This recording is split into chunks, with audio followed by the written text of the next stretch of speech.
Assalamualaikum warahmatullahi wabarakatuh. Saya Apriliana Malika dari kelas PBS 2B NIM 215231065 akan menyampaikan peristiwa pada saat perjanjian Giyanti pada tahun 1755 dan terbelahnya Tanah Jawa. Untuk lebih jelasnya, simak video ini sampai akhir ya. Perjanjian Giyanti merupakan peristiwa besar di masa silam. Perjanjian ini lahir sebagai sebuah kesepakatan segitiga politik antara Pakubuwana III Pangeran Mangkubumi, Perserikatan Perusahaan Dagang India Belanda atau FOC pada 10 Februari 1755. Giyanti diambil dari lokasi penandatangannya yaitu Desa Janti. Dalam pelafalan Belanda disebut dengan Iyanti yang secara tertulis dibaca Giyanti. Tempat tersebut sekarang dikenal dengan Dukuh Kerten, Jatiharjo, Karanganyar, Jawa Tengah. Di masa silam, perjanjian Giyanti dibuat dalam rangka meredakan api konflik yang terjadi berlarut-larut. Ketika itu, Pangeran Mangkubumi yang membantu Pakubuwana II dalam meredakan api konflik mendapatkan sebidang tanah dari Pakubuwana II. Namun, luas tanah menimbulkan kecemburuan salah seorang pangeran, lalu mengeluhkan ketidakadilan terkait hadiah tersebut kepada Gubernur Jenderal Baron van Imhoff.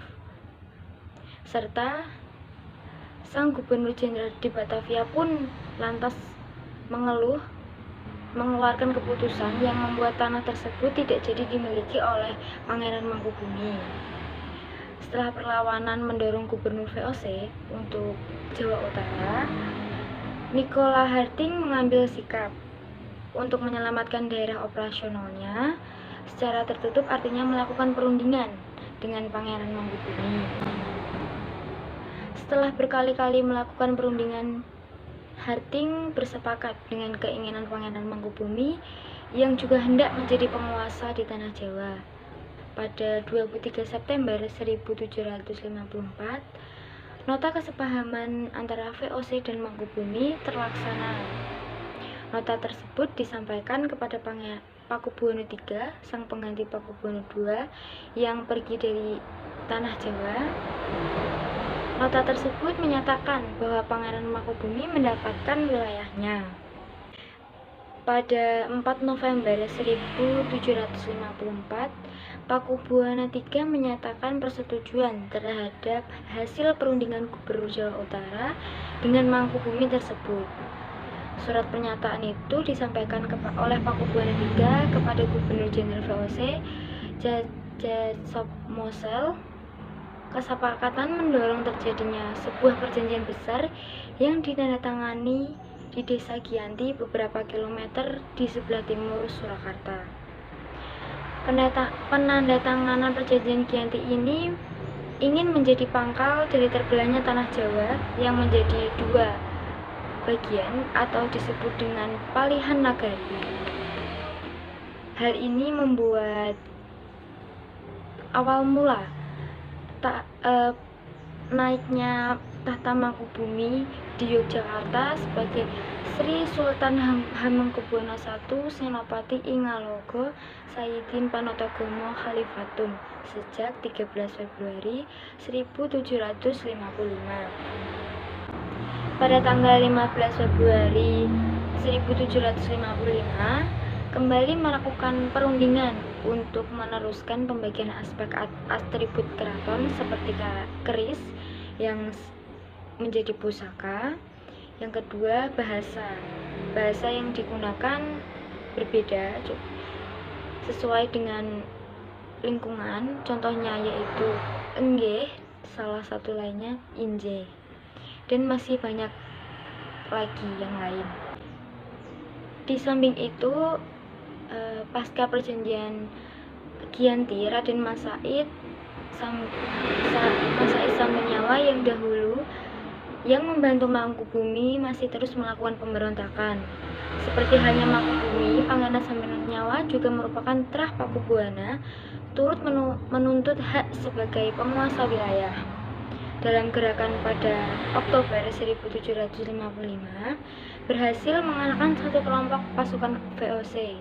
Kemudian pada Februari 1756, ia juga hampir membakar keraton yang baru didirikan di Yogyakarta.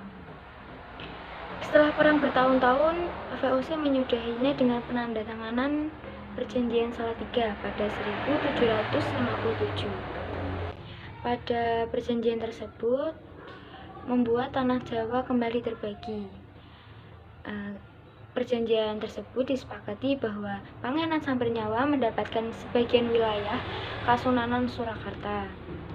Dengan wilayah kekuasaannya dikenal sebagai Negara Kadipaten Mangkunegara, Pangeran Sambernyawa pun berjatah tahta dengan gelar Kanjeng Gusti Pangeran Adipati Arya Mangkunegara Lelono Jayanisiso Senopati ing Aloga Satriyaro Raga Mataram ing Nagari Surakarta Adiningrat. Keterbelahan tanah Jawa belum terhenti sampai 1813.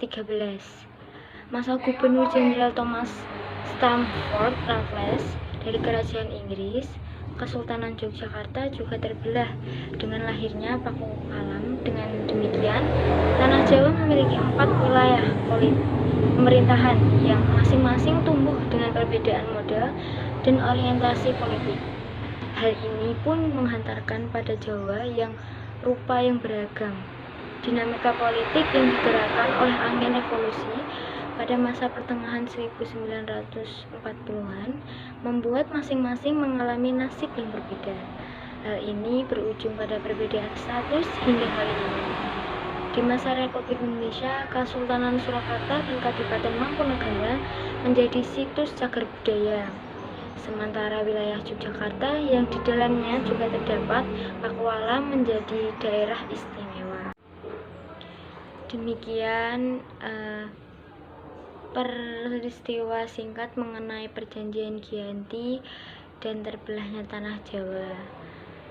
Saya Apriliana Malika memohon maaf bila ada salah kata. Billahi taufik wal hidayah. Wassalamualaikum warahmatullahi wabarakatuh. Terima kasih.